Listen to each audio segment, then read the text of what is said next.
कर दो। वाह,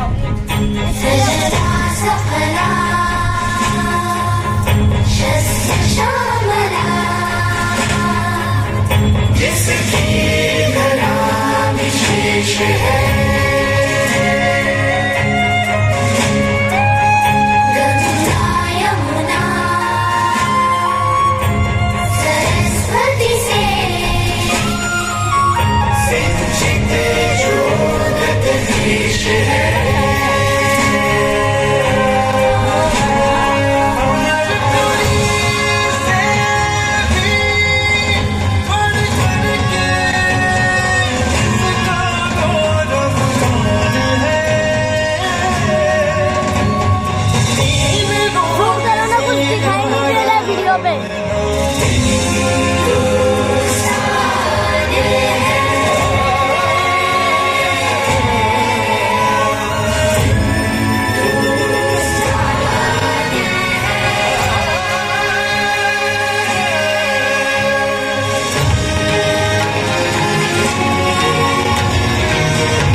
तो गाइस अभी आपने जो देखा वो था स्टैचू ऑफ यूनिटी का गुजरात का लोगो। सुनाई दिया? विनम्र किसान का बेटा था वो दृढ़ता का भंडार। वल्लभ भाई पटेल नाम कहलाता था सरदार। कृषक कार्मिक जनगण से था उसको प्यार अपार। अखिल देश ने उसे रहनुमा किया था स्वीकार। गांधी बापू का शिष्य, सत्य अहिंसा का अवतार, किंतु एक भारत करने को धर लेता हथियार। लौह पुरुष संबोधन था वो लोहे की दीवार। तेज पुंज तुम, शक्ति पीठ तुम, बल का सागर अपरंपार। ऋणी देश का नम्र नमन तुम स्वीकारो सरदार।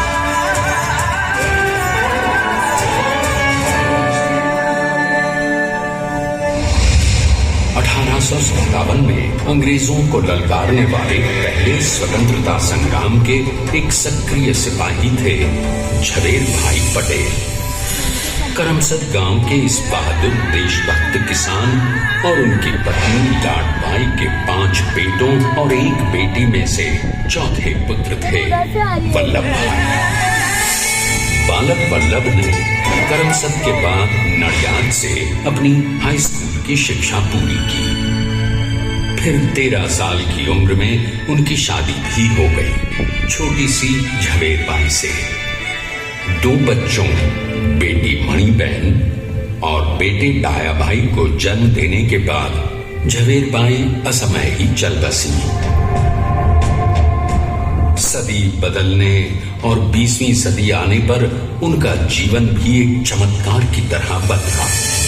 पीडर का इम्तिहान पास करके वो वकालत करने लगे। पहले गोधरा, फिर आनंद और उसके बाद अहमदाबाद में। मगर जल्द ही वकालत छोड़कर वो बैरिस्टर बनने की इच्छा से इंग्लैंड चले गए।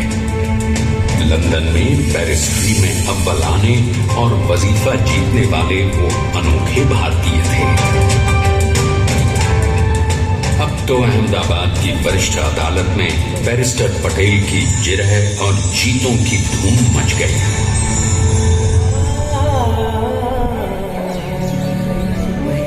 तभी एक युग पुरुष ने वल्लभ भाई के जीवन की धारा ही बदल दी।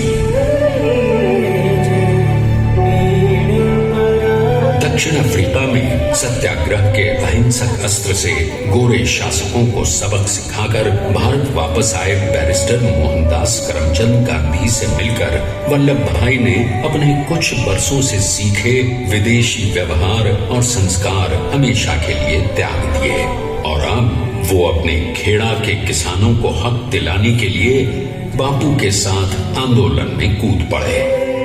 अब उनके पैरों में जूते नहीं, गांवों की धूल थी।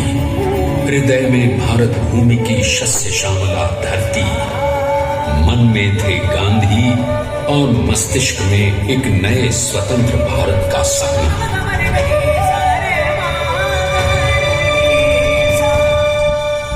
तभी बारडोली के मजबूर मजलूम किसानों की यातना का समाचार उनके पास पहुंचा।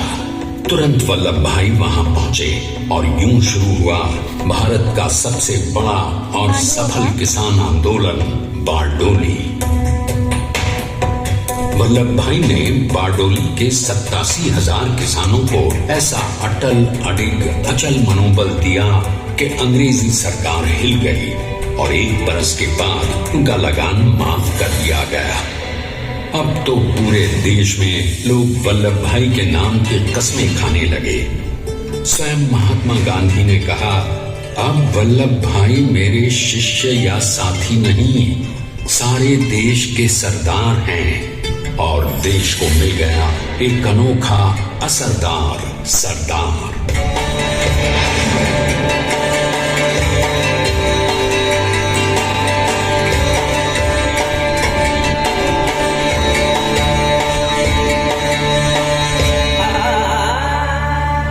सरदार पटेल के नाम और देशभक्ति से अंग्रेज डर कर कांपने लगे। 1930 के नमक सत्याग्रह और दांडी कूच में वो बापू से भी पहले गिरफ्तार किए गए। तो 1932 में फिर उन्हें बापू के साथ ही जेल में 2 सालों के लिए डाल दिया गया। मगर आजादी के दीवानों को, स्वतंत्रता के परवानों को कौन गिरफ्तार कर पाया है? जेल से छूटते ही सरदार को कांग्रेस के नए राष्ट्र अध्यक्ष पद पर चुना गया और उनकी सरपरस्ती में राष्ट्रवादी भारतीयों ने तमाम ब्रिटिश सूबों में जीत हासिल कर वहां अपनी स्थानिक सरकारें बनाई। किंतु सरदार का सपना केवल सरकार बनाना नहीं था, उनका स्वप्न तो था एक ऐसे नए भारत का जहां हर रंग, हर रूप, हर जात, मजहब, तबके का हिंदुस्तानी एक साथ मिलकर एक ऐसा नया भारत बना सके जहां पूर्ण स्वराज के साथ सारे समाज को गरीबी, अशिक्षा, छुआछूत से भी आजादी मिल जाए। इसकी पहली रणनीति थी भारत को अंग्रेजों की गुलामी से आजादी, ताकि भारत के लोगों की अपनी सरकार सबके साथ और सबके विकास के लिए काम कर सके। बापू की अगुवाई में अब देश ने अंग्रेजों को अंतिम चेतावनी दे दी, करेंगे या मरेंगे, क्विट इंडिया, अंग्रेजों भारत छोड़ो। बस फिर क्या था, संघर्ष की रणभेरी बची। 3 सालों के लिए सरदार पटेल को भी सत्याग्रही नेताओं के साथ जेल में ठूंस दिया गया। 2 सालों के बाद अंग्रेजों को बापू के सभी शिष्यों और साथियों को छोड़ना पड़ा।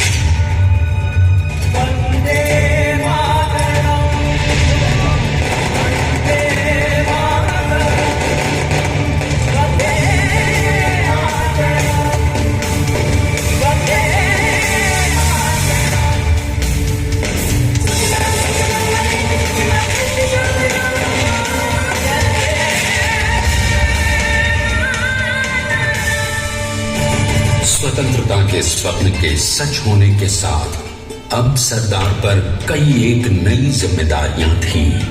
आने वाली आजादी की तैयारी और एक नए भारत के लिए नए लोकतांत्रिक संविधान की संरचना। जैसा उनके साथी ने खुद कहा था, सरदार ने ही छेनी हथौड़ी लेकर एक नए भारत को उकेरा है।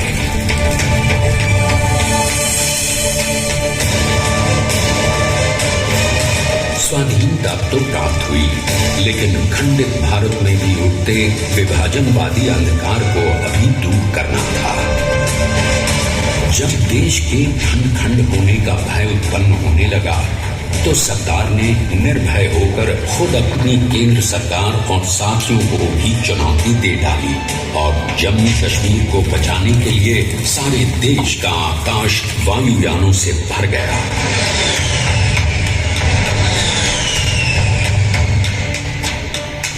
और फिर हैदराबाद और जूनागढ़ के भारत में विलयीकरण को पाकिस्तान से चुनौती मिली। सरदार चाहते थे कि देश की 1 इंच धरती अब और विभाजित नहीं होनी चाहिए।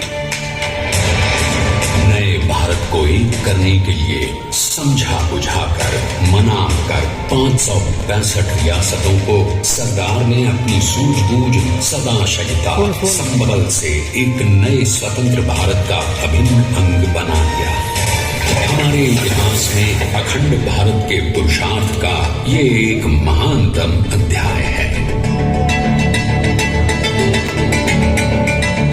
जैसा उन्होंने स्वयं कहा था, हमें नए धागों को पुराने ताने बाने में ऐसे पिरोना है कि एक दूसरे में गुंथ जाएं और बेहतरीन बनावट वाला एक नया भारत उभर कर सामने आ सके।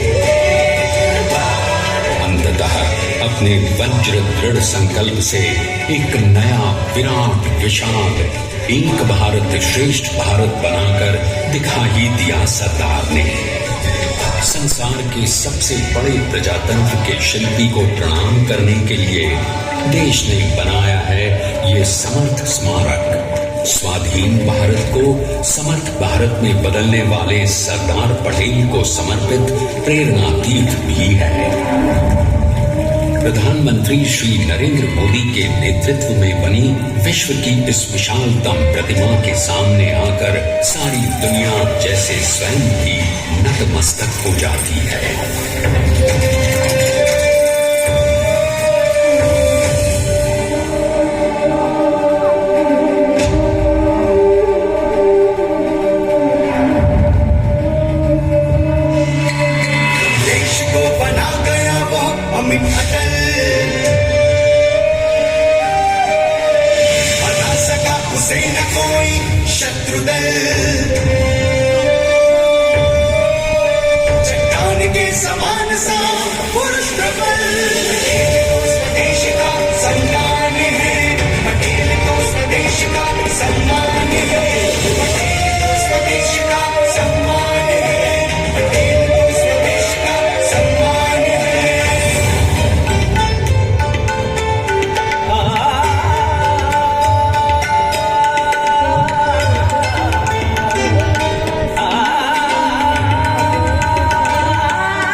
श्रद्धांजलि देती 182 मीटर ऊंची विश्व की सबसे विशालकाय प्रतिमा का निर्माण कैसे हुआ।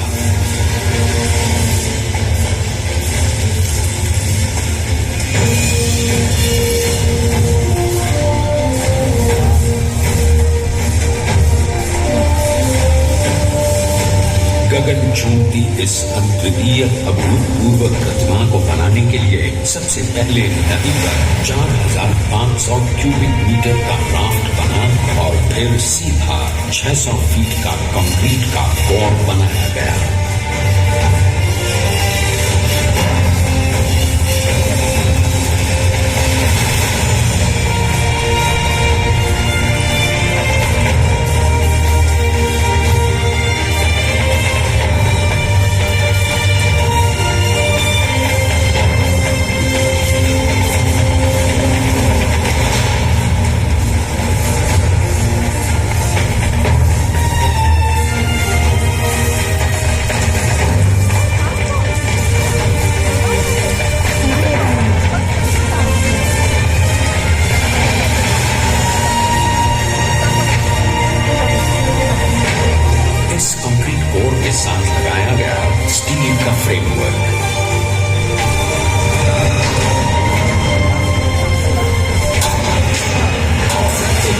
फ्रेमिंग पर 6500 ब्रॉन्ज के पीसेस लगाए गए।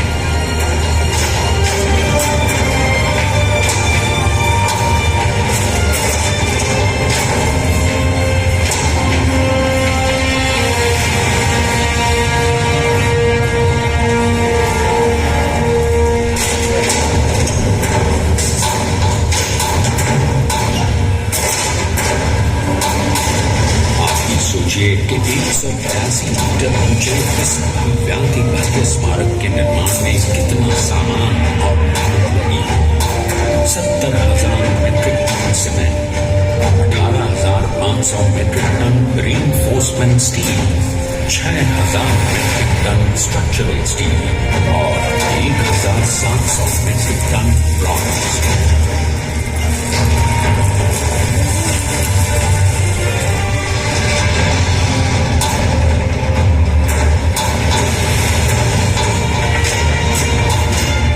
स्टैच्यू ऑफ यूनिटी आज एक वर्ल्ड आइकॉन है और इसे मुमकिन बनाने में एक सेकंड भी ब्रेक किए बिना देश भर की टीम्स ने 24/7 काम किया। 250 से ज्यादा इंजीनियर्स, 4,500 से ज्यादा स्किल फोर्स और 3 लाख मानव दिन। हम गर्व से कह सकते हैं कि कुल मिलाकर स्टैच्यू ऑफ यूनिटी के निर्माण में 95% मान सामान, मजदूर, इंजीनियर्स और एक्सपर्ट्स थे भारतीय। जानते हैं कि 182 मीटर ऊंची इस भव्य प्रतिमा को बनाने में कितना समय लगा? डिजाइन के लिए 12 महीने और निर्माण के लिए 34 महीने, यानी कुल मिलाकर केवल 46 महीने।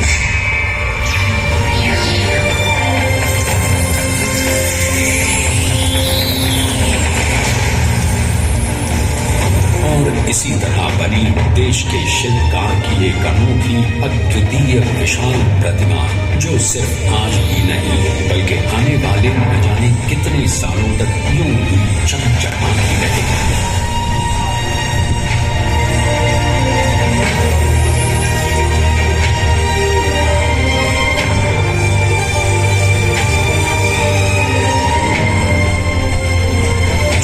महीनों तक लगातार बिना रुके एकजुट होकर न जाने कितनों ने परिश्रम किया और उनका साथ दिया भारत की 125 करोड़ जनता। और तभी मुमकिन हो पाया एक ऐतिहासिक निर्माण जो आज कहलाता है भारत की नई पहचान।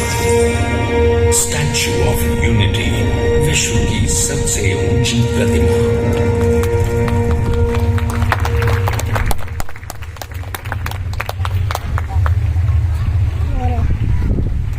सरदार ने अपनी गंभीरता, शालीनता और दूरदर्शिता से भारत को संगठित करने के असंभव कार्य को संभव कर दिखाया। आइए आज हम सब उन्हीं की महिमा में विश्व के सामने एक उदाहरण रखें, क्योंकि ये ही भारत को श्रेष्ठता के मार्ग पर ले जाएगा। हमारा कर्तव्य ये है कि हमें निश्चय कर लेना चाहिए कि हमें हिंदुस्तान में जितने लोग हैं सबको मिल के भाई भाई की तरह के रहना है। स्टैच्यू ऑफ यूनिटी एकता की प्रतिमा और श्रेष्ठता का प्रतिबिंब है।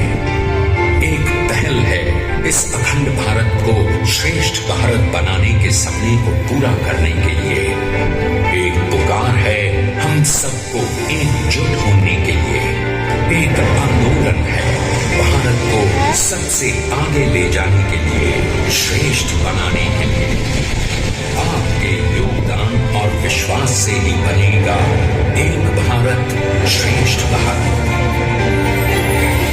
एकता का स्मारक है, एकता का संदेश है कि भाषा अनेक, भाव एक, राज्य अनेक, राष्ट्र एक, पंथ अनेक, लक्ष्य एक, बोली अनेक, स्वर एक, रंग अनेक, तिरंगा एक, समाज अनेक, भारत एक, रिवाज अनेक, संस्कार एक, योजना अनेक, मकसद एक, कार्य अनेक,